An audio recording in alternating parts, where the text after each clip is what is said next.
warahmatullahi wabarakatuh.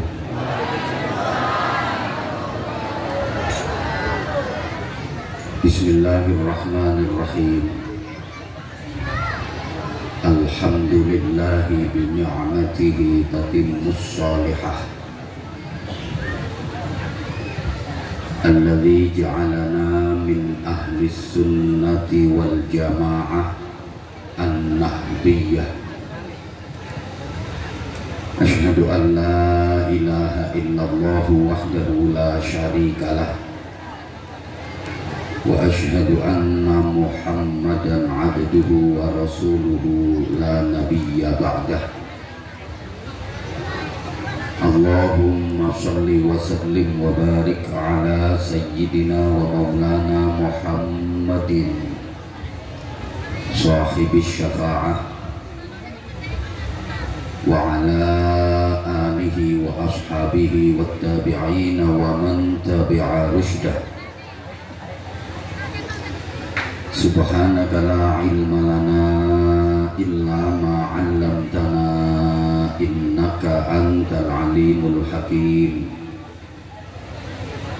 Rabbi shrah li sadri wa yassir li amri wahlul 'uqdatam min lisani yafqahu qawli waj'al li waziran min ahli. Rabbana la tuzigh qulubana ba'da idh hadaitana wa hab lana min ladunka rahmah innaka antal wahhab.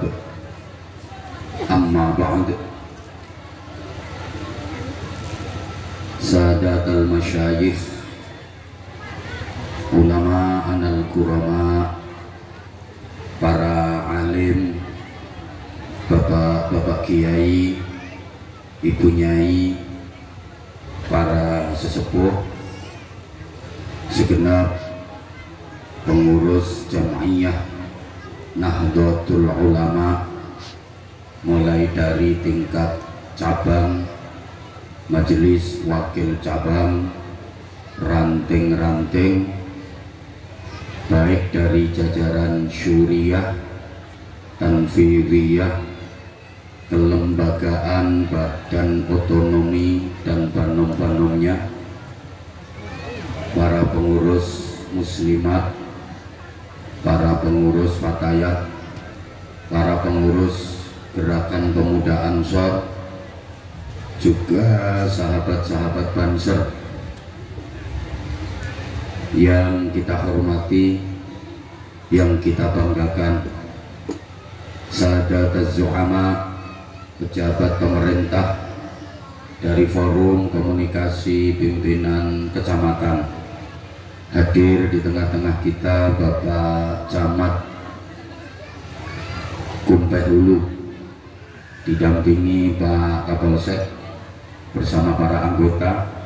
Hadir pula Pak Dan Ramil, berikut para anggota Kepala Kantor Urusan Agama Kecamatan Kumpeh Hulu yang kita hormati, kepala desa, tokoh-tokoh masyarakat, rekan-rekan panitia, adik-adik santri, kadang sedulur dari persaudaraan Setia Hati Teratai, Bapak Ibu para jamaah An-Nahdiyin wan Nahdiyat.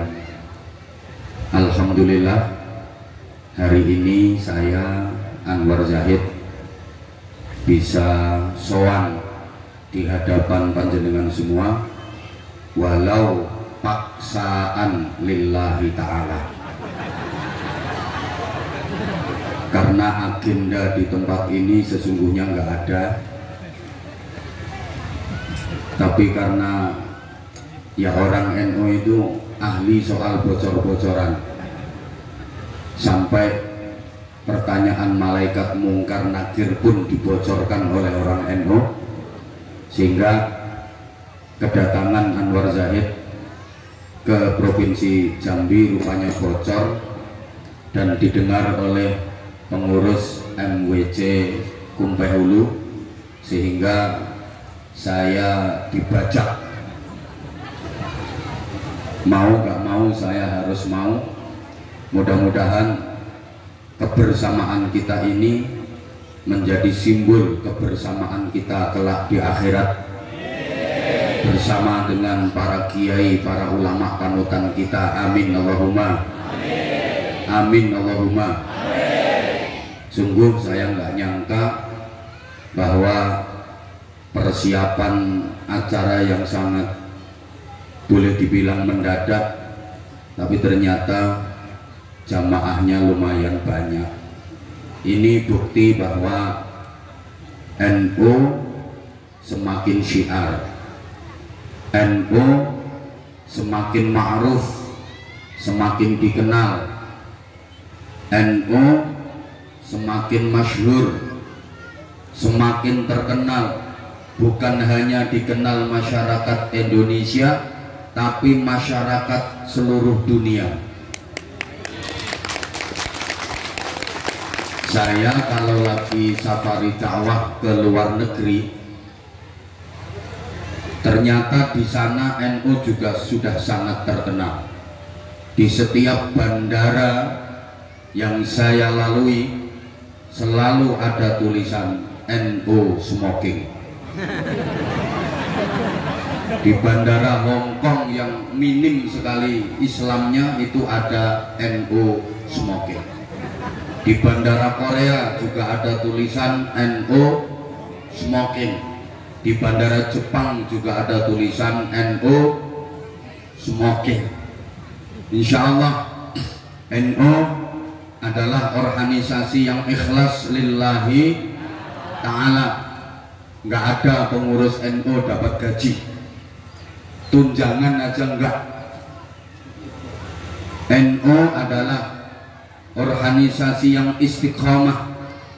Maka insya Allah selama matahari masih terbit dari timur dan tenggelam di ufuk barat, NU akan tetap ada sampai hari kiamat. Insya penamaan Nahdlatul Ulama itu bukan asal-asalan, tapi hasil ikhtiar dan istikharah dari para kiai alim allamah yang zuhud, yang warak.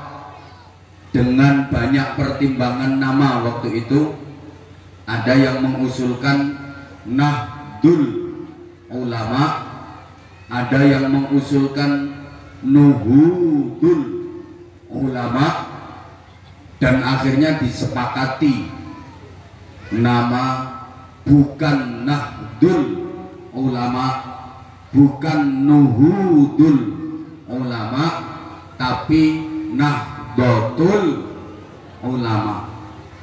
Kalau Nuhud itu pengucapannya berat, kayak orang mulu-mulu makan kebanyakan. Nuhudul Ulama. Kalau Nahdun itu artinya bangkit serempak tapi belum terarah, masih berantakan. Tapi kalau Nahdlatul itu artinya bangkit kompak serempak bersama-sama dan terarah. Kemudian para jamaah, kenapa dipilih kata ulama? Sebab para ulama lah yang menjadi tonggak perjuangan Islam di Indonesia. Para ulama lah yang menjadi penyebar secara damai Islam di Indonesia. Bahkan para ulama pula yang banyak mengobarkan semangat jihad melawan kolonialisme. Para ulama yang membakar semangat perjuangan rakyat dan masyarakat melawan penjajahan. Allahumma sholli ala Muhammad. Kenapa para ulama yang bisa membangkitkan ghirah, bisa mengobarkan semangat jihad? Karena dulu ulama itu menjadi ikon di tengah-tengah masyarakat. Semua problem keumatan bisa diselesaikan pada tingkat ulama. Masalah apa saja di tengah-tengah umat itu bisa dicarikan solusi kepada para kiai.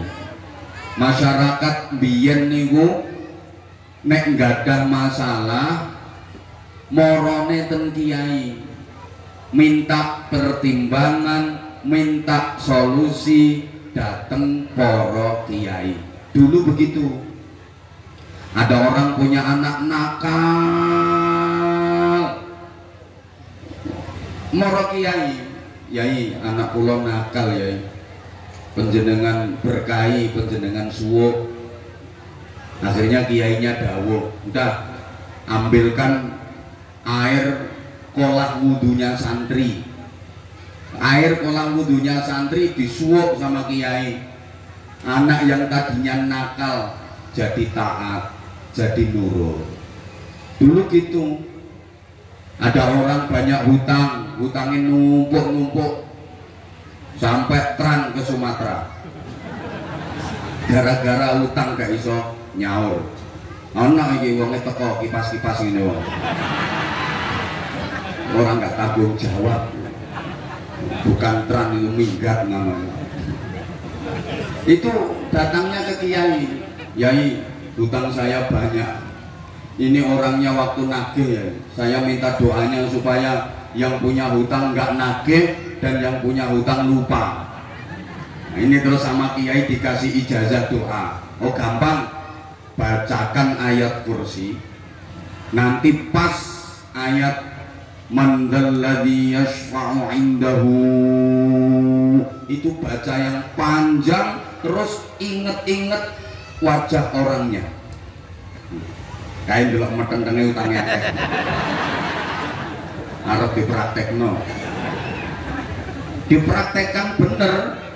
Jadi ayat kursi dibaca pas man dzalladzi yashfa'u 'indahu, itu sambil membayangkan orang yang dihutangi.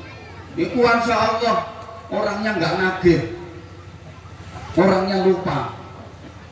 Ini penting ini diapalno.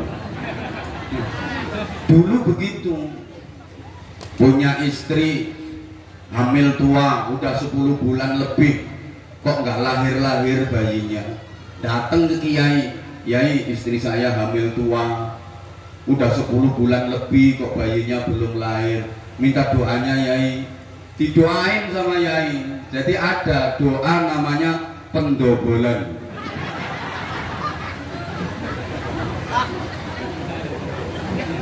Dulu gitu.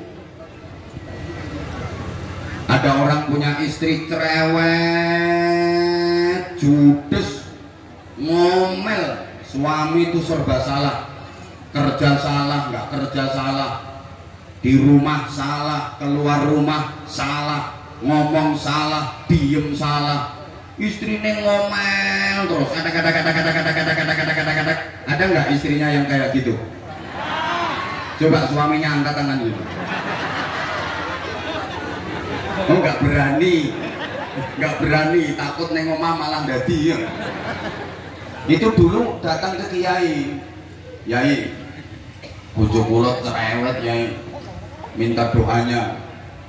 Ada nggak doa bungkeman cangkeme wong wedok cerewet? Itu dikasih sama kiai, gampang, bacakan summum bukmun umyum fahum. Padahal bungkemannya kiri. Lo kiai lo dijaluki suwuk bungkeman dongo cerewet, yo dikei ae, padahal kiai ini lagek berarti celatu bojone. Lah apa dikira kalau kiai nggak pernah dicelatu bojo? Malah nemen kok. Iki lo ngalami dhewe. Makanya iso cerita. Dipikir perempuan kalau udah dinikah sama kiai jadi bunyai terus langsung berubah jadi perempuan solihah. Kalau jalan lewat di depan suami terus berangkang karena suaminya kiai. Ini pas hati ini lego, pas gondok seringkut seledot sentiat. Terus ngomongnya mesti basa Glamit, nawarin makan ya punapa panjenengan badhe ngersakaken dahar sak menika sampun kawula caosaken ngono. Gak blas ngalang-alangi ngono kuwi lho. Nek wis kadung ngamuk wong lanang yang ngono kuwi sakarepe dhewe. Apa-apa njaluk menang, lek kono duwe pendapat kudu tinggo, tapi lek musuhku gak tau digawe. Wong rumah tangga mestine ora ngono. Apa-apa ya kudu musyawarah, ben aku wis tunggu kalah-kalahan terus. Masa sampean kok men. Nek wis ngono ku Kyai goblok dadak. Dulu apa-apa ke Kiai, apa-apa ke Kiai. Sekarang Kiai udah mulai ditinggalkan. Ada orang punya anak nakal, itu larinya sekarang bukan ke Kiai, ke psikiater. Betul? Kiai gak payu kan? Punya istri hamil tua, udah lewat 10 bulan kok nggak lahir-lahir anaknya, bukan lari ke Kiai sekarang, ke dokter spesialis. Spesialis kandungan, itu titelnya SPOG, singkatannya spesialis ogoh-ogoh. Ya kan SPOG, spesialis ogoh-ogoh. Ada orang banyak hutang numpuk-numpuk, sekarang larinya bukan ke Kiai, ke koperasi simpan pinjam. Karena masyarakat ngerti Kiai ini dewe utangnya akeh.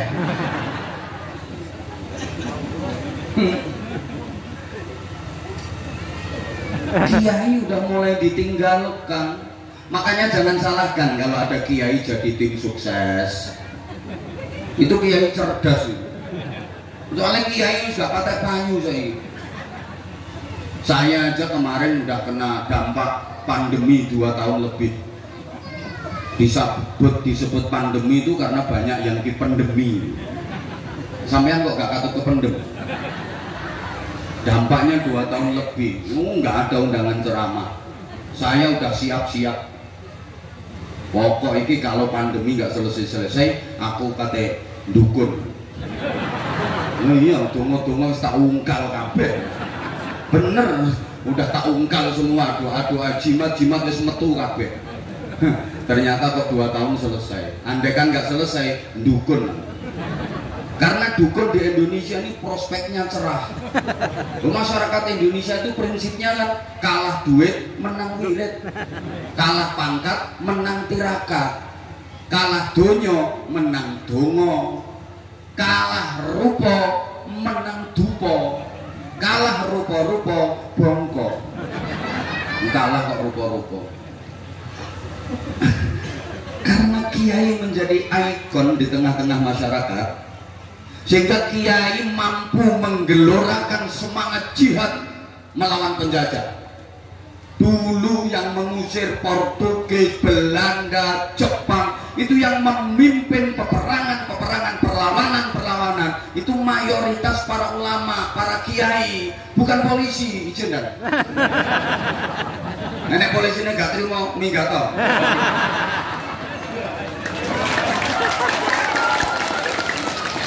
Saya ceramah di Mabes Polri ya kayak gini, tak jelasin sejarahnya.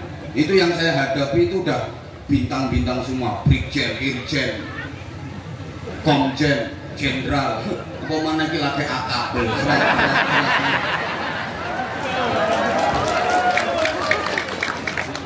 Macam-macam tak mutasi yang beliau mesti tahu Anwar Zaid itu dekat sama Polri, mesti tahu, nggak mungkin berani macam-macam. Macam-macam tak mutasi temen, pengen pindah ke sana. Nah, bentar lagi promosi jabatan dan tenang, tapi nambahi. Kak ngono ya solo. Para ulama, para kiai bersama santri. Coba lihat, pahlawan-pahlawan nasional itu banyak ulamanya. Ada Kiai Tengku Imam Bonjol, ulama besar, pesantrennya besar, mimpin peperangan dengan istrinya namanya Bunyai Cut Nyadin, ikut mimpin perang. Sama istri satunya lagi Bunyai Cut Mutiah, nyono cut anyaran gak sido dadi bunyai, cut tari, cut keke, cut Rizka. Hafal anak buahku kabeh kok. Ada Kiai Imam Bonjol, ada Kiai Sultan Hasanuddin, kiai-kiai semua. Ada Kiai Mojo. Makanya fotonya itu pakai sorban semua, udeng-udeng sorban semua fotonya. Ada Kiai Pangeran Diponegoro, itu nama beliau aslinya Abdul Hamid, hafal Quran, sak tafsiri, menguasai qiraah sab'ah. Makanya fotonya fotonya Pangeran Diponegoro itu naik kuda pakai jubah bawa keris. Pernah lihat fotonya Pangeran Diponegoro pakai helm? Itu Satria Baja Hitam.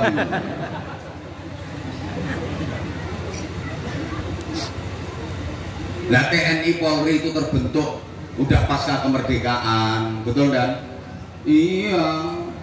Nah, dulu cikal bakal TNI dan Polri itu siapa? Ya para santri, pejuang-pejuang kemerdekaan, membentuk BKR, Badan Keamanan Rakyat, terus ganti TKR dan seterusnya. Halo, halo.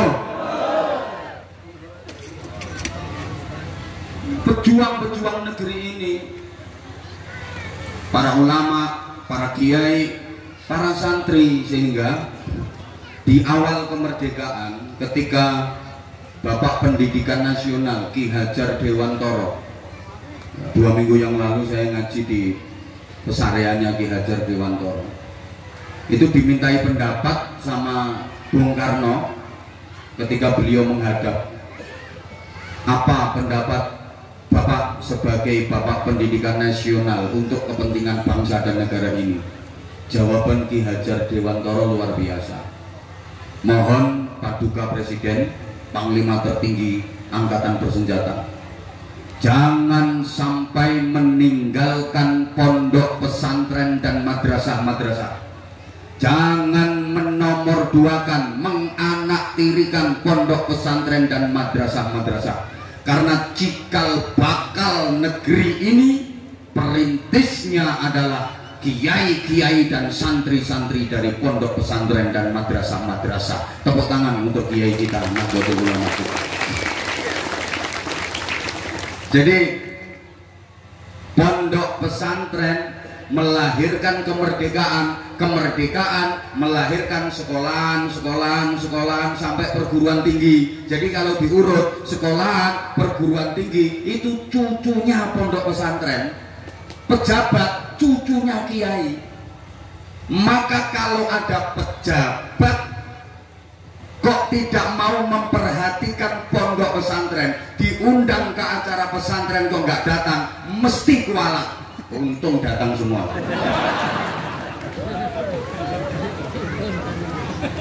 Ya nggak percaya boleh dibuktikan. Ayo Kapolsek musuhi pondok pesantren, nggak suwe pretel jabatan. Nggak usah ketawa. Jadi mesti mikir kendele wong kuwi. Wong kenalanku atasane iki kok. Ngene sampean gak oleh ngomong ngene iki. Oleh ngomong nek aku biasa.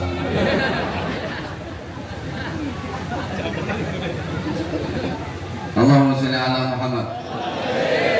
Ibu bapak, para jamaah rahimakumullah, itu di antara peran para ulama. Sehingga ulama itu siapa? Kok kita ber-NU, bernahdlatul ulama, mbok gak digatekno aku. Digatekno mboten? Nggih apa ngemiki ngono. Yo ngemiki tapi yo karo ngrungokne. Makanya aku nyawang mrene, Pak. Aku tadi loh pas berdiri sebentar itu loh, lihat ada yang keluar gitu. Makanya terus aku duduk lagi. Makanya jangan dikira kalau kiai ceramah itu mesti dapat pahala. Yo ada dosanya juga pertama. Ya kalau hadap ke sini murni itu biasanya. Tapi kalau lagi lihat yang bening-bening kok hatinya jeduk ya dosa. Dikira kalau kiai lagi ceramah lihat yang bening-bening hatinya jeduk terus nggak dosa, ya dosa. Apa mana polisi?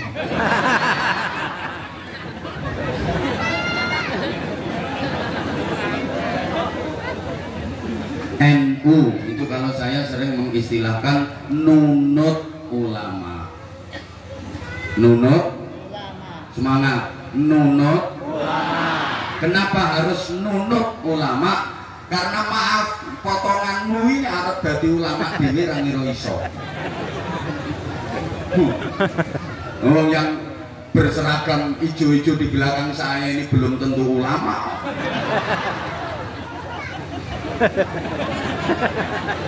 Masa ulama model gini-gini.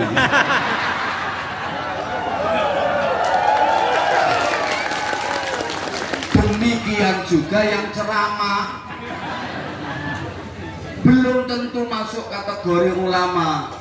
Karena kita mau jadi ulama sendiri susah, maka bisanya kita ya nunut ulama.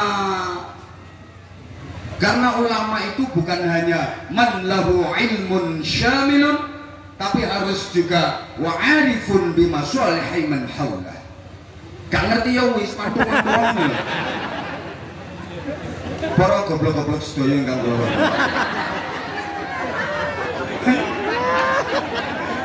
Nek mangkel mulia we. Pokoknya ngaji bareng Anwar Zaid itu nggak boleh mangkelan, nggak boleh nesuan, nggak boleh tersinggungan. Mumpung durung kan, silakan turun dari panggung kan. Daripada nanti marah-marah, kita berantem. Pak Camat juga. Tapi saya top Pak Camat GTN untuk tangan untuk camat apa sumpah ini keren.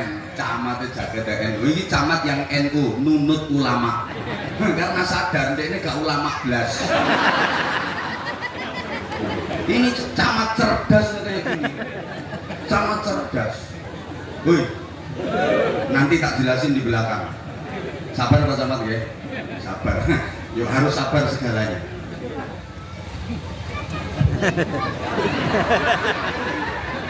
Jadi ulama itu standarnya bukan cuma orang yang mempunyai keilmuan secara komprehensif. Ya Allah maaf aku ngomong komprehensif ra ngira ngerti. Rumangsane wong kene komprehensif. Sorry. Habis terbiasa ngaji di kalangan akademis. Lupa kalau yang dihadapi hari ini bukan kalangan akademis tapi kalangan jemburis. Jadi bukan hanya orang yang mempunyai keilmuan secara lengkap dari semua disiplin. Gampangannya gini loh, ulama itu bukan hanya pinter tok. Andaikan standar ulama itu yang berilmu tinggi, misalnya yang disebut ulama itu yang pinter, maka yang layak disebut ulama di era seperti ini adalah Al-Mukarram Sahibul Fadilah was Sa'adah Syekh Google radhiyallahu anhu. Itu paling pinter nih, ditanya apa aja bisa jawab. Kalau ukurannya ulama itu pinter, yang pantas disebut ulama ya Syekh Google itu. Maka bukan cuma pinter, sehingga dalam trufanitas kefigurannya Allah ya Allah lali ya aku ngomong ini ya Allah sorry tetap pelosan terus ya kebiasaan sih ngaji di kalangan akademis. Ya nggak ngerti mata-mata aja ngomong kayak gini, nggak ngerti dan mereka dan udah segini aja, minimal kriterianya ada 3. Ada berapa? 3. Nah, Pertama, apa yang disebut dengan rijalul ummah. Tirukan bareng-bareng. Kurang semangat. Rijalul ummah bareng. Rijalul ummah. Community leader bareng. Community lemper.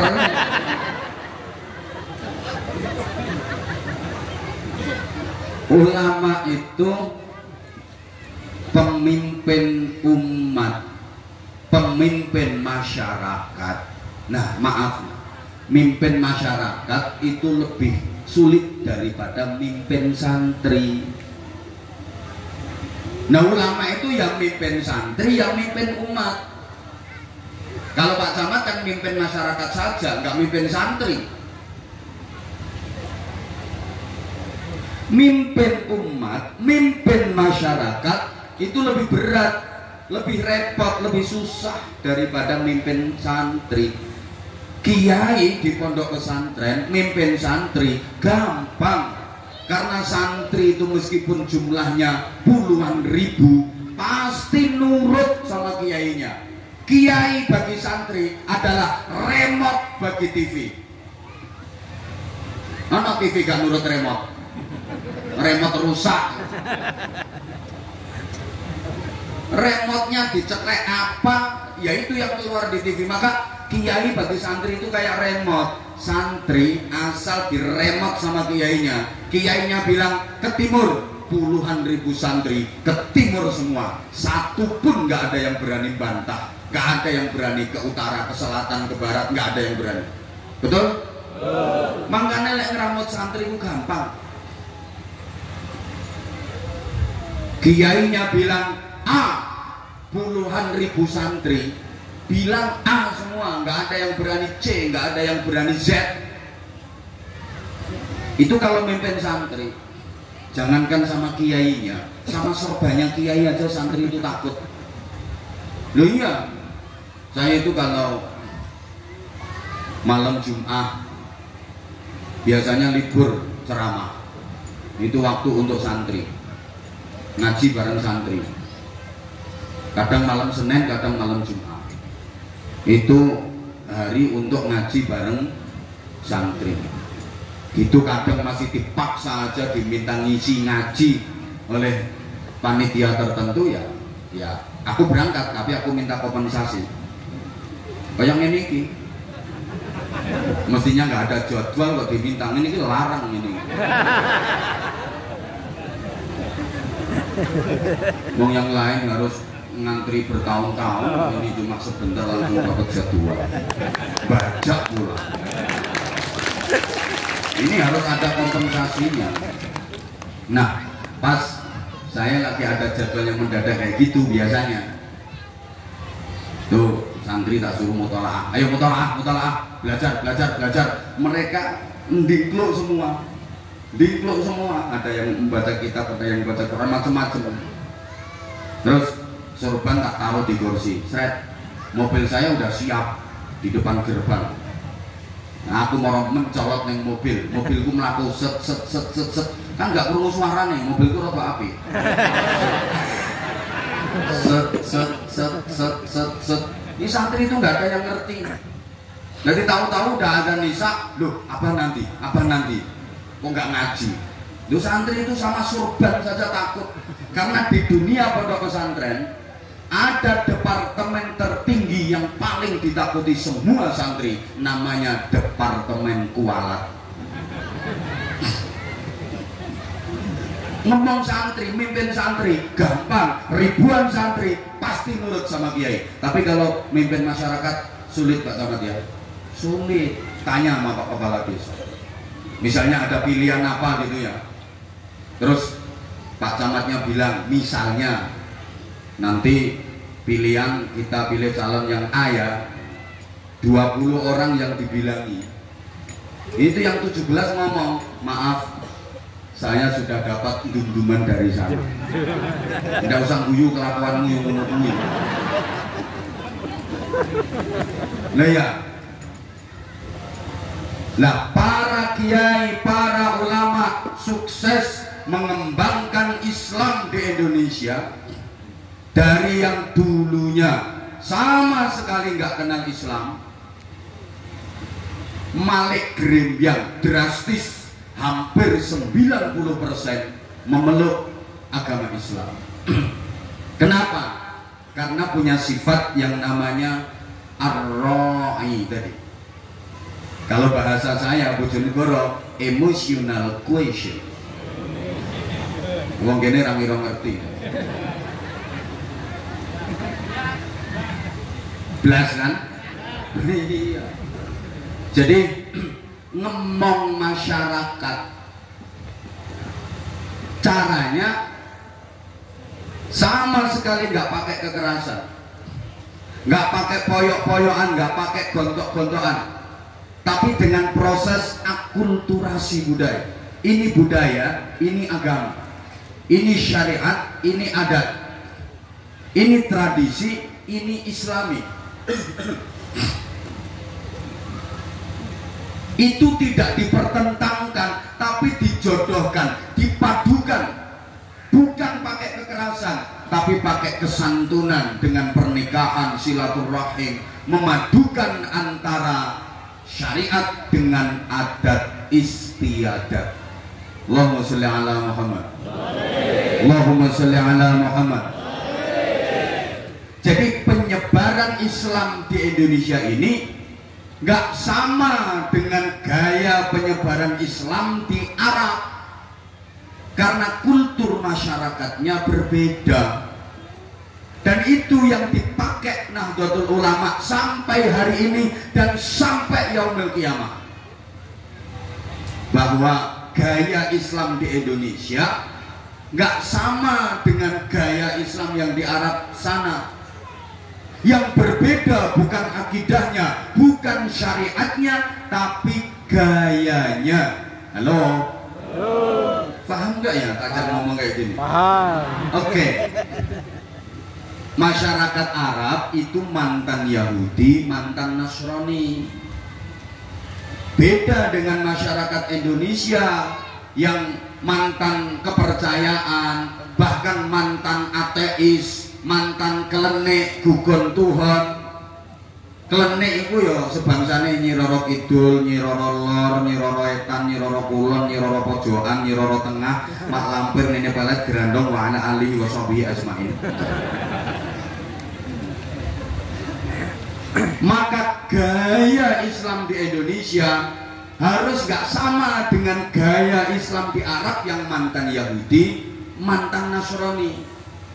Beda daerah, beda gaya, beda bangsa, beda budaya. Betul?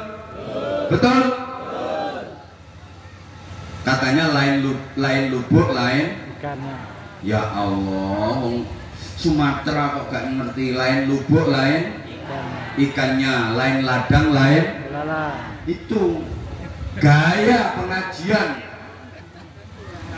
di Kumpai Hulu, Muaro Jambi, sama gaya pengajian di Bojonegoro beda. Kalau di Bojonegoro nyuguhi minum kiai itu dikasih tutup, gak kayak yang ini. Ada tutupnya. Takut kalau dimasuki laler atau kena debu. Itu kalau di Bojonegoro. Nenek-nenek yang enggak. Kalau di Bojonegoro yang disuguhkan itu panas. Jadi nanti pas penceramahnya haus, diminum masih anget. Lah di sini wis adem diunggahne. Tapi ya enggak apa-apa, emang beda gaya.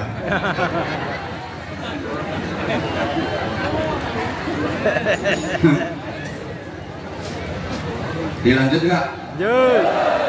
Masyarakat kita, kalau dulu Wali Songo utamanya berdakwah dimulai dari Pulau Jawa. Masyarakat Jawa itu lidahnya kaku untuk mengucapkan kalimat-kalimat Arab. Disuruh mengucap syahadatain, susah. Akhirnya diucapkan sekaten. Sekaten.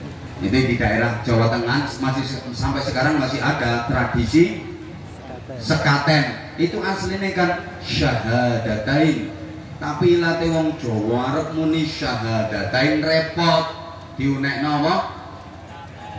Ya Allah. Ayu-ayu budek mungkin. Mau bilang syahadaten susah, akhirnya diucapkan gimana? Sekaten. Sekaten. Ya kayak gitu. Syamir khairan fatrukil bagha. Repot bilang syamir khairan fatrukil bagha, diucapkanlah jadi Semar Gareng Petruk Bagong. Itu aslinya Semar itu syamir, Gareng khairan, Petruk itu fatruk, Bagong itu al-bagha. Jadi syamir khairan, cancut tali wondo, semangat berkobar-kobar, sungguh-sungguh khairan dalam melakukan kebaikan, fatrukil bagha, kemudian meninggalkan kelacutan, kejelekan, kemungkaran. Syamir khairan fatrukil bagha, kena ilate wong Jawa dadi Semar Gareng Petruk. Nah kayak gitu. Abdul Razak ini dadi Dul Raja, Ramadan dadi ramelan, fardu ya diwaca perlu, iya toh? Abdul Majid ini kadang diceluk Dul Genjit. Iki late wong Jawa. Diajari doa, Rabbil firli wali walidayya. Anaknya biar berbakti kepada wali walidayya. Lah kita susah mau ngucapin wali walidayya, wali wali wali wali wali wali wali wali wali wali wali wali. Akhirnya digawe jajan iwel-iwel. Makanya lek selamatane arek, selamatane bayi mesti ana iwel-iwele. Lu ngene iki nek sing gak seneng karo NU jarene sing syirik lah, sing bid'ah lah. Oh ngopimu kurang adoh. Halo. Dilanjut. Diajari doa Rabbana la tuzigh qulubana. Susah mau ngucapin qulubana, gawene kulupan. Ora ngandel ya wis. Ya karena apa, sekali lagi beda tempat, beda budaya. Kalau nggak percaya tanya Pak Kapolsek. Dinas di Jambi sama dinas di Pulau Jawa udah beda suasananya, padahal institusinya sama. Dinas di Papua beda lagi, dinas ke Ambon beda lagi. Pengen ke sana? Hari ini TR turun dah.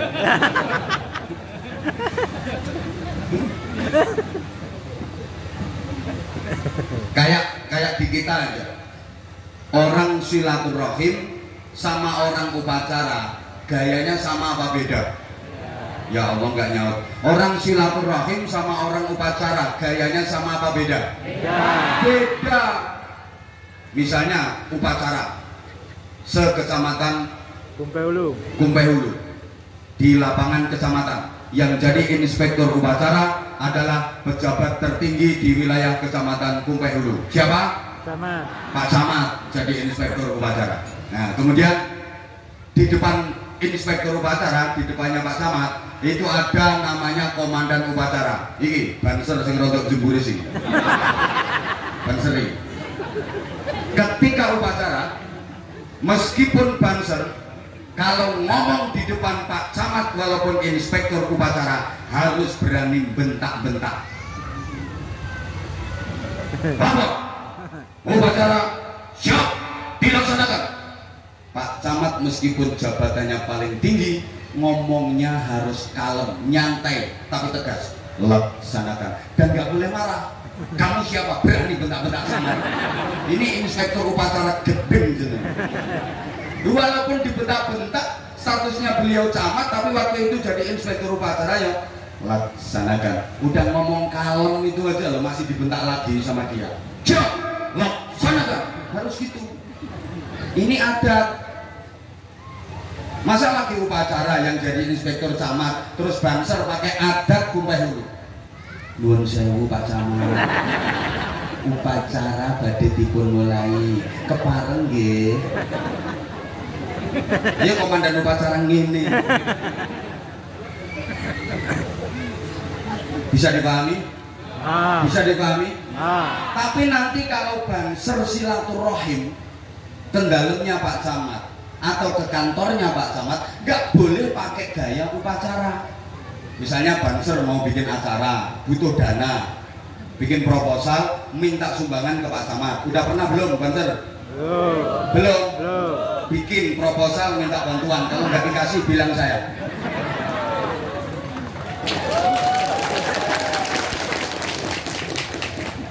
Kasih. Pokoknya kalau untuk NU kasih ya. Banser, Ansor, seragamnya amo-amo. Bantu nggak? Insya Allah berkah.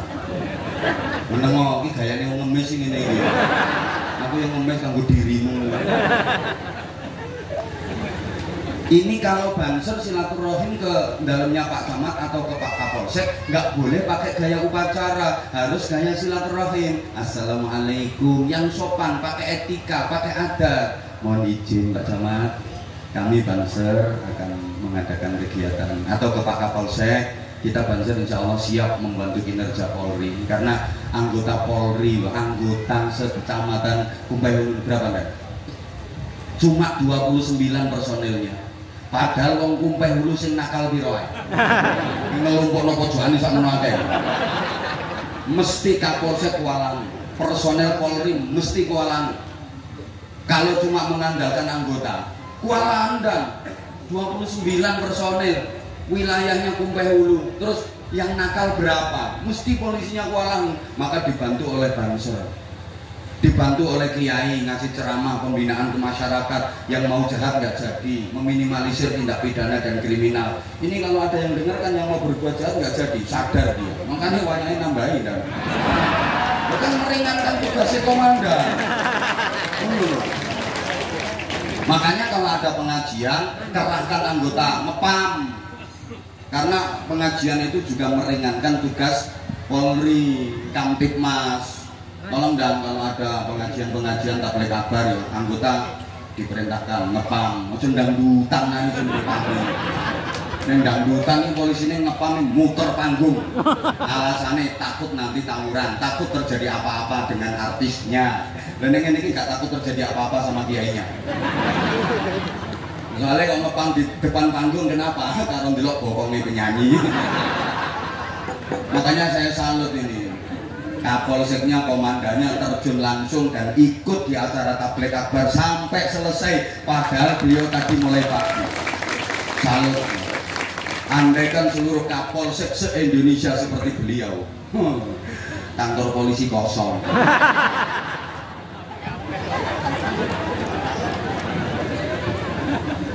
Ya tetap ada yang piket kan dan di kantor.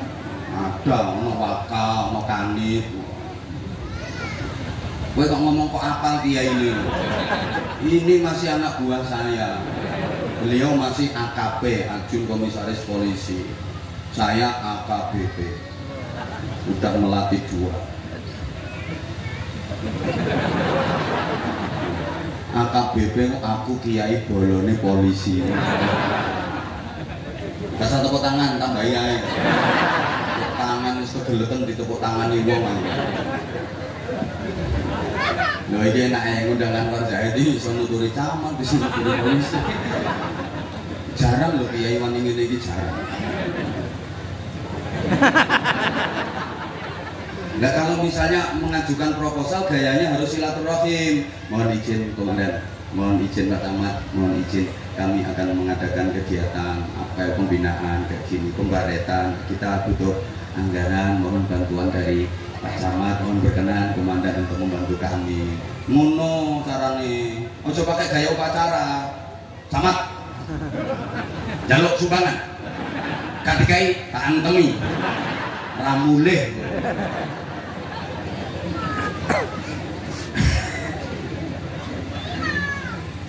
Contoh ya, masyarakat Jawa dulu itu sukanya kembang-kembang, sukanya gending-gending.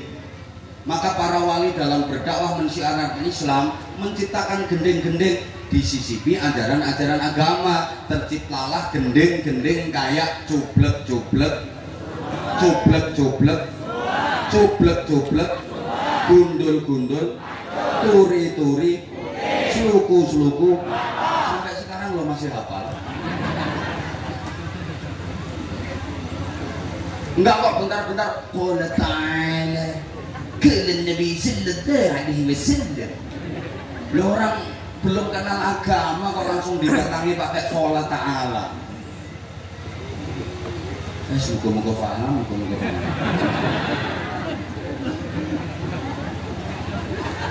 Paham ya?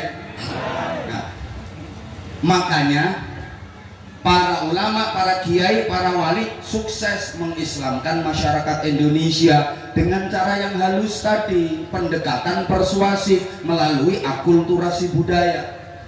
Belanda 350 tahun lebih menjajah Indonesia, bukan cuma menjajah ekonomi, tapi juga menjajah akidah. Maunya Belanda itu juga menanamkan akidah, menyebarkan agama kepada masyarakat Indonesia. Tapi maaf, agama yang disebarkan oleh Belanda nggak laku di Indonesia. Kenapa? Karena Belanda itu kereng. Beda dengan para ulama yang tidak pernah mengerengi masyarakat. Apa mengerengi itu ya? Belanda kejam, kereng, masyarakat nggak simpatik. Mulane agama lenondo gak payu. Nah sekarang yang mempertahankan metode pengajaran dan pendidikan Islam seperti para perintis Islam di Indonesia sebagai cikal bakal Islam di Indonesia adalah Nahdlatul. Makanya niki NU singkatannya napa? Nunut Banteri, nunut. Tugasnya apa? Tugasnya ya NU nuntun umat dengan cara yang halus tadi. NU nuntun banter, nuntun nah, nuntun umat melalui apa? Melalui pondok pesantren, melalui madrasah, melalui majelis taklim, melalui tabligh akbar, melalui pengajian. Nah izin Pak Camat, Komandan, nuntun umat itu perlu biaya, ada biayanya. Nah dari mana biaya itu? Ya biayanya yang melalui NU, nari urunan.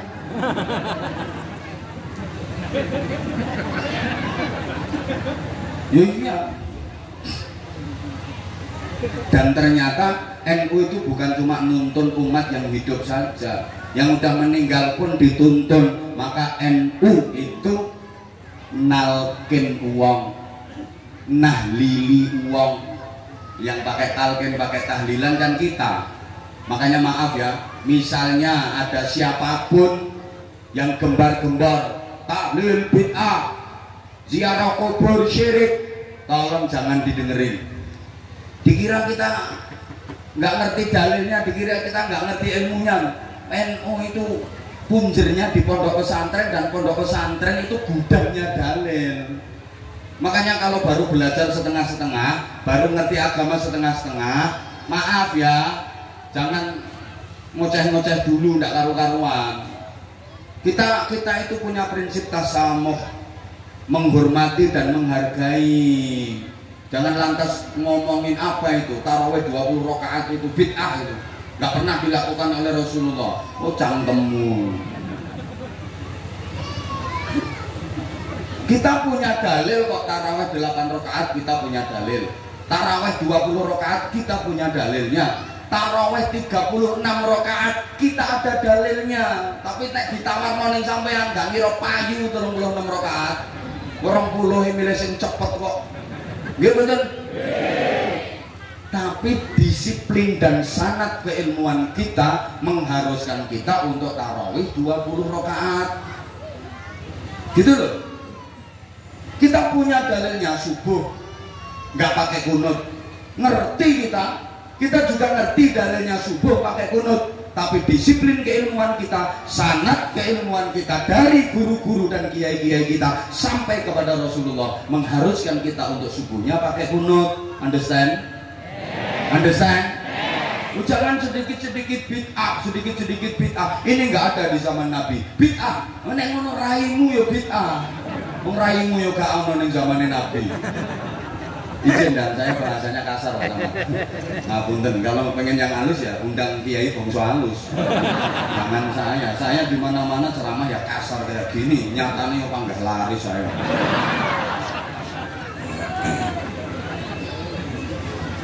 Mantel dikit-dikit bid'ah, dikit-dikit bid'ah. Woi, nggak ada zaman Nabi bid'ah. Dirimu zaman Nabi juga nggak ada, berarti dirimu bid'ah. Mana lo? Mantel. HP-mu itu juga bid'ah, bandingan. Kanjeng Nabi gak tahu chattingan, Kanjeng Nabi gak tahu visian. Ono hadis Kanjeng Nabi tiktokan. Bid'ah bandingan. Mantel. Sepeda motormu, mobil dinasnya Kapolsek bareng niku bid'ah. Buan. Rasulullah naik onta kok. Jadi Kapolsek dinas naik onta. Kabeh bid'ah. Gini loh, bid'ah itu ada 3.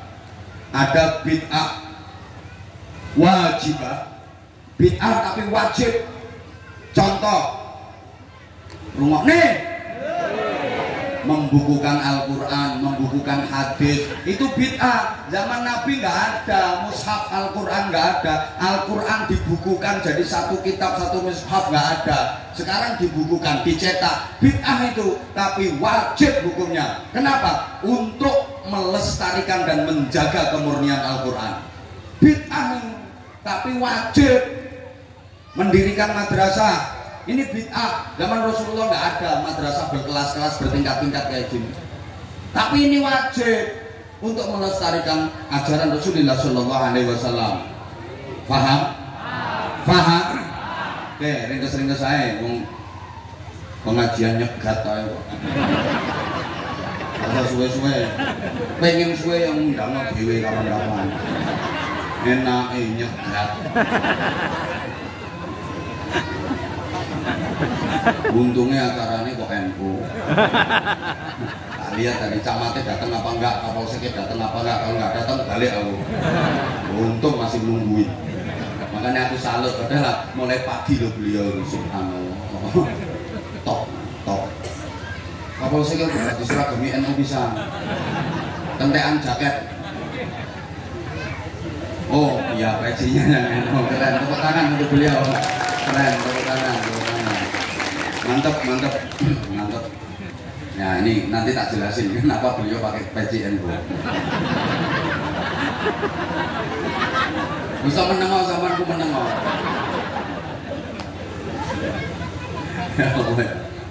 Allahumma sholli ala Muhammad. Aku ngomong apa tadi kok sampai lupa. Ada bid'ah muharramah, bid'ah yang diharamkan. Misalnya sampean ngomong kayak gini, aku itu seneng banget sholat, aku paling bisa menikmati ketika sholat, aku merasakan hidupku tentram, bahagia, damai ketika sholat. Ya sholat, rajin sholat. Tapi kalau habis asar jangan sholat ba'diyatul asar. Habis subuh jangan sholat sunnah ba'diyah subuh. Itu bid'ah yang muharramah. Paham? Aku ini ahli puasa, aku pengen dong aku mandi. Aku ini ahli poso, senang poso. Nek poso itu nikmat apa? Nek gak poso tambah loro kabeh. Poso ya poso, tapi nek lebaran jangan puasa. Ayyamut tasyrik jangan puasa. Paham? Itu bid'ah yang muharramah. Ada bid'ah yang makruhah, bid'ah yang dimakruhkan. Contoh, bangun masjid diukir-ukir kelewatan sampai ukirannya itu ngane-nganein lah. Mudah banget kelewatan, ganggu kekhusyuannya orang sholat. Itu bid'ah namanya. Cuman makruh sholat pakai baju yang aneh-aneh, ibu-ibu pakai mukena yang biasa, kalau bisa polos-polos saja. Harganya mahal, motifnya neko-neko aneh-aneh, kasihan makmum yang di belakang ibu udah khusuk-khusuk, iya kena butuh, iya kena setengah bordilane api ya. Ini aku mau dia atau sesuatu apa online. Nggak usah pakai pakaian yang aneh-aneh, sehingga dianjurkan pakai baju yang tidak mengganggu konsentrasi dan kekhusyuane jamaah. Saya itu pernah Pak jadi makmum, di depan saya itu ada anak muda sholat pakai kaos, tulisannya greget no, mau nggak tak baca wong gede tulisannya, kena ngarep kuplek, tak waca ora tak waca tetep kewaca. Lha tulisannya ngene, sing maca iki wong gendeng. Wis sing maca tepak aku bisa. Iku tak jongkrokno ae. Kok gak pas Kapolsek sing maca. Makanya tolong kaos partai nggak usah dipakai sholat. Aku greget nek ana wong kaos partai, pemane kaosnya caleg. Nek pakune nyoblos gedene sak lengan. Niku gawe ngarit, gawe brondol ae lho kaos partai ojo dienggo salat.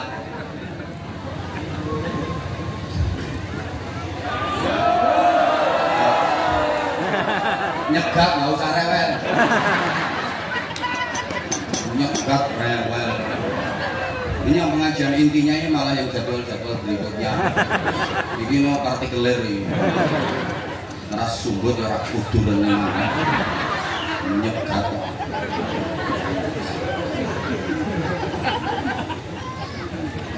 Maka gini, para ulama dulu itu kalau ke masyarakat ngomong, jenengan mungkin ya akrab dengan cerita bagaimana dakwahnya As-Sayyid Ja'far Shadiq Sunan Kudus berdakwah di daerah Kudus, Jepara, Pati, Demak dan sekitarnya. Masyarakat waktu itu mayoritas masih beragama Hindu, Buddha, dan sangat mengagungkan binatang yang namanya sapi karena sapi dianggap binatang yang menjadi kendaraannya para dewa. Sementara dalam syariat Islam ada anjuran untuk berkorban, menyembelih sapi. Masyarakat Hindu tersinggung. Piye karepe wong Islam? Dewaku dibeleh. Hoi. Hoi. Itu malah Sunan Kudus itu beli sapi yang besar banget di India. Masyarakat India juga gitu. Jadi sapi itu betul-betul dimuliakan di India. Ada orang naik mobil, terus sapi di tengah jalan lagi tidur menghalangi jalan. Ini nggak berani lewat, nunggu sapi bangun karena sapi dianggap al-mukarram wal mu'azzam. Jadi dia mau bangunin sapi itu nggak berani, nunggu sapinya bangun. Sunan Kudus beli sapi yang besar dari India menjelang Idul Adha. Begitu masyarakat tahu kalau Sunan Kudus itu beli sapi yang besar banget, makin marah saudara-saudara kita yang beragama Hindu. Demo, ini pelecehan, ini penistaan agama, macam-macam lah kalau zaman sekarang. Halo, awas kalau sampai sapi ini disembelih, jangan salahkan kami. Wis ngono lah gampangannya. Woi, soal agama itu kan paling sensitif. Akhirnya apa sikap Sunan Kudus? Seluruh masyarakat dikumpulkan, yang Muslim, yang Buddha, yang Hindu dikumpulkan. Sunan Kudus pidato. Bapak dan Ibu sekalian, khususnya saudara-saudara saya Hinduan, Hinduati,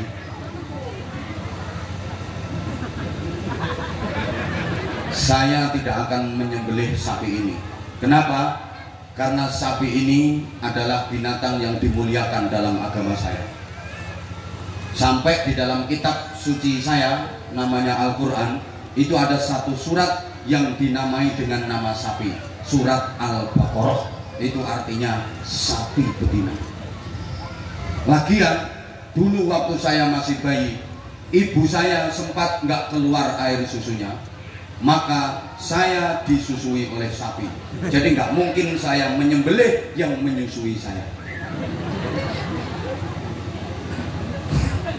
Di sing Islam demoi, beleh mawon, gorok mawon, kami yang tanggung jawab. Kalau mereka marah-marah, kami siap berada di barisan terdepan. Sing masyarakat Muslim dengan bijaksana Sunan Kudus, jangan kayak gitu. Nggak usah nyembelih sapi, kita harus menghargai dan menghormati saudara-saudara kita itu. Ganti nyembelih kerbau. Kan di Quran juga dinyatakan harus sapi kok. Wong inna a'tainakal kautsar fasholli li rabbika wanhar. Sembelihlah itu, nggak ditentukan harus sapi kok. ganti kebo gak apa-apa, sementara ganti kerbau, jangan nyembelih sapi. Sampai sekarang nih masyarakat Kudus masih takut nyembelih sapi. Sampai nyari daging sapi di Kudus untuk dimakan susah. Woi, ini betapa bijaksananya Sunan Kudus. Gak kaya wong saiki, pokok gak cocok sama kelompoknya neraka, gak sesuai dengan ajaran dan alirannya neraka, semua neraka, kayak jadi kontraktor surga. Tapi kalau kita enggak, sistemnya kita itu halus. Bisa dipahami? Bisa dipahami? Oke. Embo. Sama kok wani ngatur aku. Kapolsek gak wani ngatur aku, ngatur aku. Sehingga gini, aluse para wani itu pakai metode namanya ar-ra'i, angon, ngemong. Masyarakat itu apa? Budaya dan adat masyarakat nggak diberangus secara habis, nggak diberantas secara tuntas, enggak, tapi diislamisasi. Dulunya sesajen, diislamisasi, jadi selamatan, sodakoan, kayak gitu loh. Dulu baca mantra-mantra, diislamisasi, baca kalimah-kalimah thayyibah. Understand? Understand? Saya no pembuatan ajarannya NU. Saya no pembuatan. Nah maka tolong desa-desa yang belum ada pengurus rantingnya segera dibentuk, biar koordinasinya lebih gampang, biar masyarakat lebih kompak. Itu, dan insya Allah dan ruangnya dan. Selama kampung-kampung, desa-desa itu ada organisasi NU-nya, insya Allah kondusif. Kondusif. Sejauh ini pernah NU bikin onar? Pernah NU bikin kerusuhan? Nggak ada. NU juga termasuk pilar utama penjaga keutuhan negara kesatuan Republik Indonesia. Siapa yang dulu pertama kali menerima Pancasila sebagai falsafah negara? Bukan ormas-ormas yang katanya gentle, bukan ormas-ormas yang katanya modern itu, bukan. Yang pertama kali menerima Pancasila sebagai falsafah negara, sebagai ideologi negara adalah kaum sarungan, kaum santri, para kiai. Bahkan ikut menjadi perumus. Ngono lho. Malah ngingeti wong loro kuwi. Mau aku pertentang mah.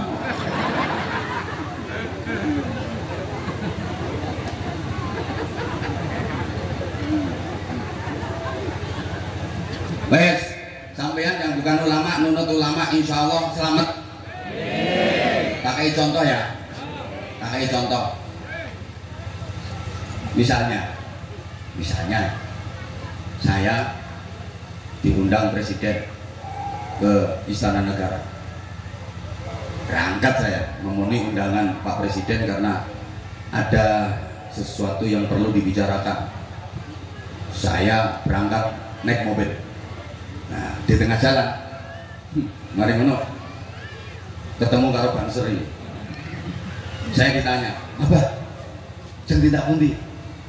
Aku untuk undangan Pak Presiden mau ke Istana Negara. Dari Pak, pulau pengen ngertos istana Pak, pulau pengen ngertos Pak. Nah, akhirnya tak jak, soalnya delok wajahnya kan wajah melas. Aku kasih, saya ayo gak apa-apa naik mobilku, tapi ya tak nunggu ning guri. Nang ngarep yang merusak pemandangan. Wis manggon guri, wis seneng dene. Ya, iso semobil ambek Anwar Zaid seneng nepot. Berangkat kami di Jakarta. Sampai di pintu gerbang Istana Negara. Ini pas pampres dengan tegak, dengan sigap akhirnya nanya, "Siapa?" Begitu diketahui kalau itu tamunya presiden, semua pasukan pengamanan presiden kasih hormat. Hormat, semuanya hormat. Saya sebagai tamunya Pak Presiden dihormati oleh pas pampres, gagah. Pangkatnya dur-dur orang terima ini. Saya dihormati. Terus banser yang nonot akui, banser yang nonot saya ini ikut dihormati nama mboten? Katut dihormati nama mboten? Katut dong dhek nang jero mobilku. Mbakno kaya ngene potongane. Dihormati karo pas pampres mergo nonot aku. Paham? Paham? Sampai yang nunut nunggone pengajian ini walaupun sampai nol putul, orang ngerti kitab, orang ngerti takbir, katut kecatet barokah, kecatet apik karo malaikat. Malaikat tuh nek nyatet borongan. Ngantuk-ngantuk kaya wong kae tetep dicatet. Paham nggih? Lah ngoten. Terus saya mobil parkir di depan istana. Saya turun menghadap Pak Presiden. Ada pembicaraan 4 mata. Dan seri ngenteni nang ngisore ban mobil. Ora melek mlebu, ora oleh mlebu ra entuk. Dia nunggu di bawah mobil pas metung truk nang ngisore rodo. Selesai saya pembicaraan, terus ada acara jamuan, ada acara ramah tamah, dikasih makan. Kira-kira yang ikut saya dicari apa enggak? Dicari di penderek kiai diatur dahar. Saya dikasih makan, saya makan. Ini banser yang ikut saya, yang nunut saya, ikut makan apa enggak? Malah akeh iki malah.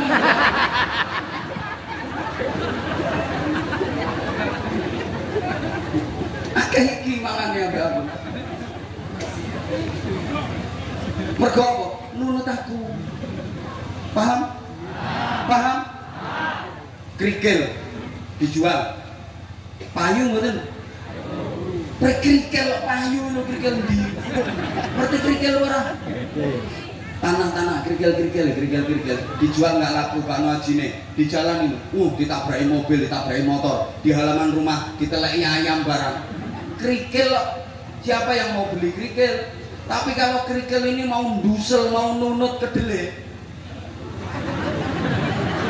diwadahi karung, bleng, harganya kerikil sama dengan kedelai.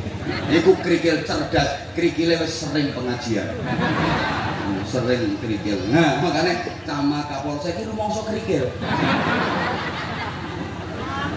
Gimana camat ya? Lagi api-api wong lho, wong apik rumongso elek, api-api wong timbangane wong elek rumongso apik ngono. Marah, kota mata, kalau nggak kerikil marah, Kapolsek marah, mutasi marah. Ini bahasa saya biar beliau akrab sama saya. Mesti habis ini nyari saya.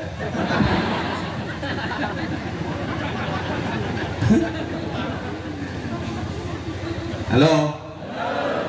Maaf ya Pak Kapolsek, saya baru pertama kali kenal jenengan.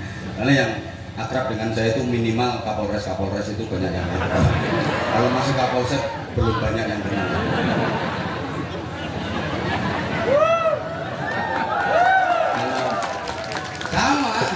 Kalau udah bupati, wali kota ke atas itu banyak yang kenal, misalnya camatnya agak kenal.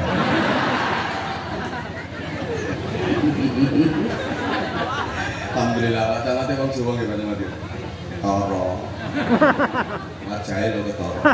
Buruk-buruk kayak dia. Ya maksudnya kan podo sampai aku. Sama kayak kita. Sama kayak kita.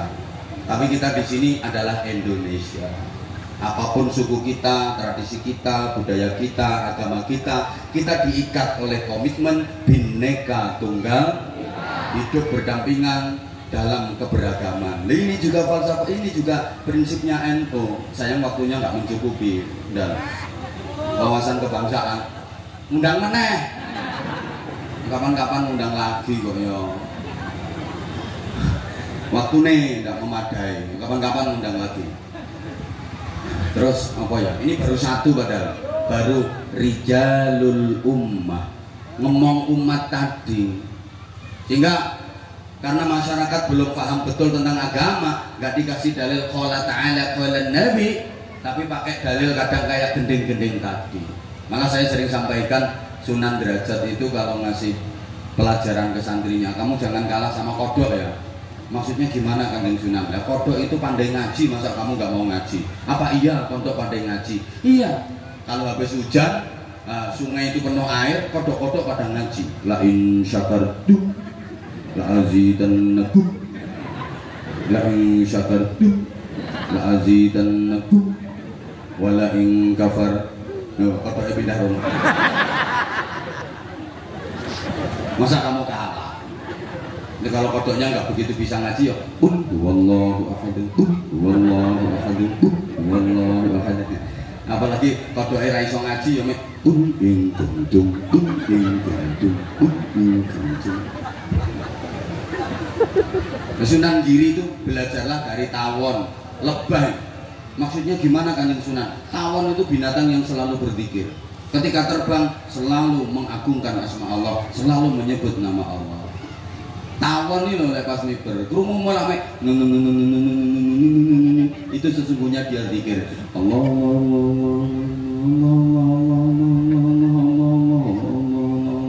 Allah Allah. Nggak percaya? Pegang satu, tempelin nang kuping. Engko lewat kesetrum, ya Allah. Jadi sound system tahu.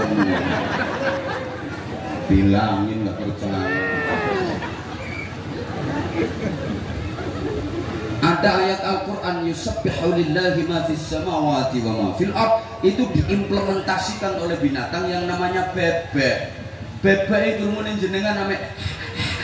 Sesungguhnya dia bertasbih subhanallah subhanallah subhanallah subhanallah subhanallah. Tangan beliau. Sapi aja kalau habis dapat nikmat langsung bersyukur. Sapi itu habis dikasih makan kasih minum dia baca hamdalah alhamdulillah. Semua ngomong persis nih. Makasih. Dikai contoh bencet kok malah dipersis-persis. Nah metodenya menarik, makanya ini juga pertimbangan kiai-kiai NU itu kalau ngaji itu gayanya merangkul masyarakat dengan cara humanis, disisipi humor-humor segar biar masyarakat seneng diajak ngaji.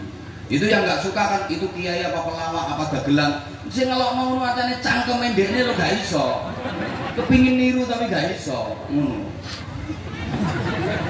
Makanya maaf apalagi ceramah-ceramah yang isinya memecah belah persatuan dah. Kan sekarang banyak itu. Pemane sing khalifatul muslimin, sing khilafatul muslimin, sing apa itu rame-rame sekarang itu yang memecah belah persatuan, yang mendiskriminasi kelompok tertentu, yang nggak mau menerima Pancasila sebagai falsafah negara, yang kayak tadi dikit-dikit haram, syirik, bid'ah, macam-macam kayak gitu. Jangan pernah didatangkan mubalek seperti itu. Masyarakat ke api-api guyub rukun, akhirnya terkotak-kotak, terkontaminasi. Padahal masyarakat udah guyub rukun bersatu kayak masyarakat Kumpeh Hulu sini.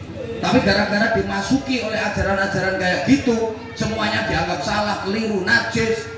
Hanya kelompoknya dia yang paling benar, paling baik, paling suci. Akhirnya malah masyarakat jadi terpecah belah.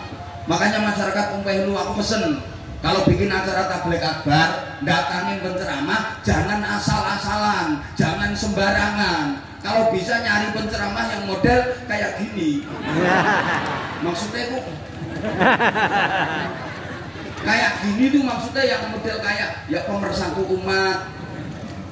Ya nggak harus Anwar Zahid, nggak kuat Anwar Zahid terus. Coba ngomong larang. Pengen murahnya ketua RT kan ceramah dewe. Nggak usah niru saya. Apa saja itu makin berkualitas ya makin mahal. Baju, kain, pakaian apapun makin berkualitas makin mahal. Alat elektronik makin berkualitas makin mahal. Sawit yang makin berkualitas makin mahal. Masuk kiai gak ngono. Saiki medun maneh. Cangkemmu iki dicoba. Wingi regane meh tekan 4.000 kowe tau muni alhamdulillah. Terus sujud syukur, terus nyantuni yatim, pernah kamu? Ditenono dilungkas regane karek 250. Ya ora ono sedekahmu kae. Dikai nikmat lali karo pangeran. Kawet larang iki bengkek-engkek mungkin. Ditenono. Aku enggak ndongakne elek, enggak kelakuanmu enggak waras. Jangan. Ini pengurus ranting ada yang datang enggak? Ada. Ada pengurus ranting yang datang? Enggak ada. Enggak sudah. Hah? Datang semua.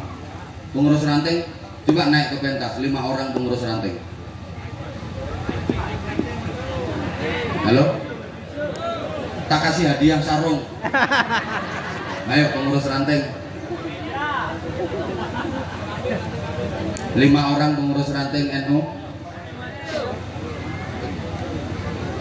Ayo Bapak, cepet. Waktunya aku mau pulang ini wisan. Ayo pengurus ranting NU. Tak kasih sarung. Ben berkah dan semangat perjuangannya. Saya bawa sarung cap mangga. Motifnya kembang Nusantara, makanya warnanya merah putih. Karena saya safari dakwah ini pun ada misi, ya kembali mempererat persatuan Nusantara. Kalau saya pengen kita beli pengurus ranting. Ada mic? Panitia? Operator minta mic. Saya pengen kenalan. Setidaknya jadi kenang-kenangan seumur hidupnya. Pernah dapat kenang-kenangan sarung dari Anwar Zahid. Ya gantian 1, 2, 3, 4. Satu lagi. Pokoknya 5. Siapa nih sipin? Sipin ada. Sipin. Ayo. Yang satunya tadi saya lihat ada Ustadz Wahyu, Ketua Ranting Kasangkumpet. Ya, Ketua Ranting. Mana tadi? Kasangkumpet, Desa Kasangkumpet. Kok desanya yang ngelangin. Oke, 1, 2, 3, 4. Oke Bapak, sambil menunggu beliau, Bapak boleh. Woi. Aku mau nanya jenengan. Aku di sini malah ngadep ke sana. Tahu nggak sih, aku tuh paling nggak suka dicuekin. Bapak mohon maaf, mohon izin, nama Bapak siapa? Nama Wanto. Wanto. 1, 2, 3, 4, 5, 6, 7. Alamatnya dari mana Bapak? Desa Ramin, Kecamatan Kumpul Hulu. Desa Rambi. Ramin berarti plus. Atau ramen berarti kan plus. Mudah-mudahan selalu plus keislamannya, plus keNU-nya, plus Ahlus Sunnah wal Jamaahnya. Bapak Ketua Ranting NU Ramin. Betul. Kepengurusannya udah terbentuk Bapak? Sudah semenjak tahun 2018. Alhamdulillah udah terbentuk mulai 2018. Ya, wis gak oleh SK gak apa-apa. Udah dapat SK? Sudah. Alhamdulillah. Udah, kalau belum ketua MBC-nya mana? Ini Surya, yang Tanfid. Oh, ini ketua MBC juga. Ketua MBC ngerangkep ketua ranting. Ya sapi. Gak apa-apa rangkap jabatan dan gak apa-apa. MU. Gak apa-apa. Gak apa-apa.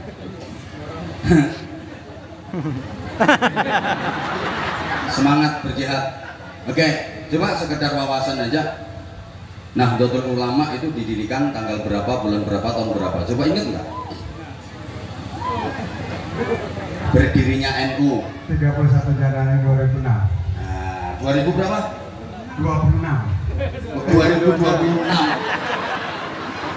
1926. Nah, gitu. 2026.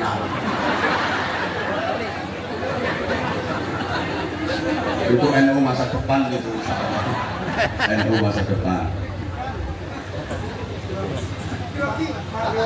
Enggak boleh grogi. Saya pengen tahu bahwa beliau ketua MBC NU wawasannya lebih luas daripada sama. Coba saya tanya. Sewilayah kecamatan Kumpul Hulu ada berapa ranting NU yang sudah terbentuk? Baru 8. Baru 8. Baru 8. Padahal desanya ada berapa? 20. 20, berarti masih ada 12 desa yang belum terbentuk ranting NU-nya. Mohon difasilitasi Pak Camat, mohon bantuannya penjenengan, mohon masifnya jenengan juga untuk melobi teman-teman yang di ranting. Desa-desa yang belum terbentuk. Saya yakin secara amaliyah warga Muslim Kecamatan Kumpul Hulu ini pakai Ahmadiyah semua. Secara amaliyah NU semua. Cuma kadang-kadang masih malu mau menampakkan ke NU-annya. Ada lagi yang belum paham NU itu apa. Nah ini berarti kan perlu dikasih wawasan tentang ke NU-an, ya.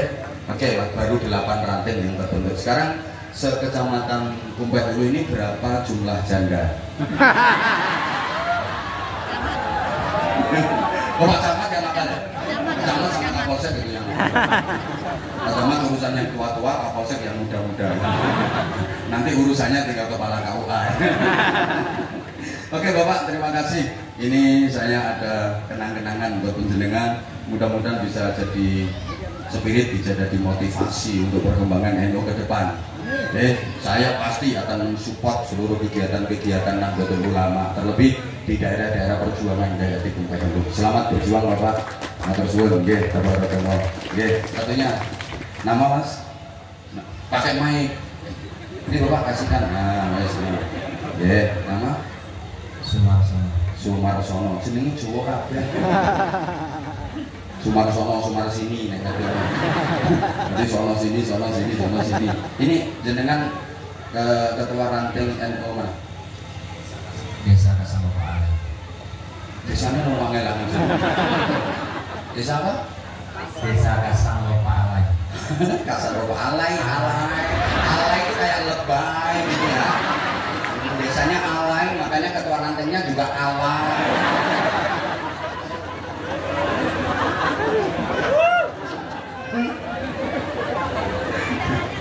Alhamdulillah. Ya, udah terbentuk mulai 2018 juga. Baru tahun ini. Oh, baru tahun ini ya. Selamat bergabung. Insya Allah berkah. Ini Mbah Hasyim Asy'ari ini pernah dawuh, siapapun yang mau berkhidmat di NU, saya akui sebagai santri saya, dan insya Allah kelak di akhirat nanti akan bersama-sama dengan saya. Gandul guru-guru saya sampai gandulan tertinggi Rasulullah Shallallahu Alaihi Wasallam. Amin. Selamat berjuang yang ikhlas. Nanti nang NU itu kalau bayarane beda kalau dari Kapolsek, dari camat, kepala KUA ini wayahe bantu NU. Kalau kepala KUA harus semua organisasi ditampung, yang penting rukun. Tapi insya Allah kalau NU itu nggak pernah ngerecoki, nggak pernah rese. Sejauh ini nggak ada ceritane, wong NU rese itu nggak ada ceritane. Ngalah aja mungkin. Urusan apa yang ngalah? Dibutuhno nek wayah pilkada, wayah. Ya karena memang mayoritas kan, kita mayoritas kan. Makanya harusnya kita itu ya paling tidak ya punya peran strategis lah. Harus punya potensi-potensi gitu. Mestine. Wes matur suwun Mas. Nih, kenang-kenangan dari saya, sarung cap mangga. Motifnya kembang Nusantara, merah putih. Merah putih terus kau berkilau. Apa?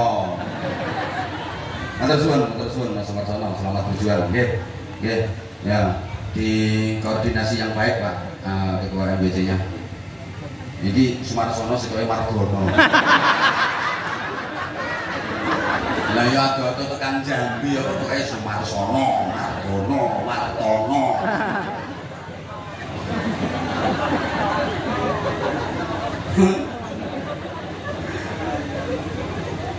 Kapolseknya Agus Purbo. Purbo nek. Camat Pak Camat asmane sinten? Hah? Sobri, Pak Sobri. Lumayan. Makanya beliau orangnya sabar, namanya Sobri. Sabar dari camat mudah-mudahan pangkat. Tapi insya Allah bentar lagi nanti naik. Insya Allah naik ke alam barzah. Itu pasti namanya camat itu singkatannya calon mati. Siapa yang nggak mau naik ke alam barzah? Tapi sebelum itu mudah-mudahan beliau jadi sekda. Amin. Atau kepala dinas. Amin. Ya, kepala dinas yang tukang ngentekno duit. Tukang bagi-bagi. Nama Margono. Disebut. Margo itu jalan. Oh itu ono jalan, tapi jalannya masih rusak. Coklat.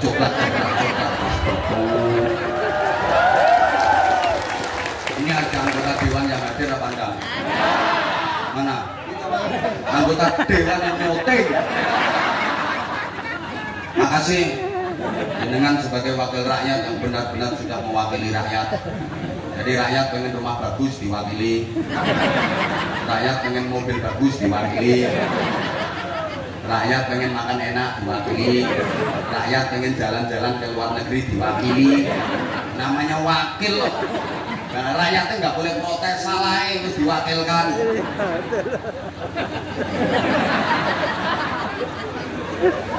Jenengan duduk di kursi dewan itu karena aspirasi rakyat. Kalau nggak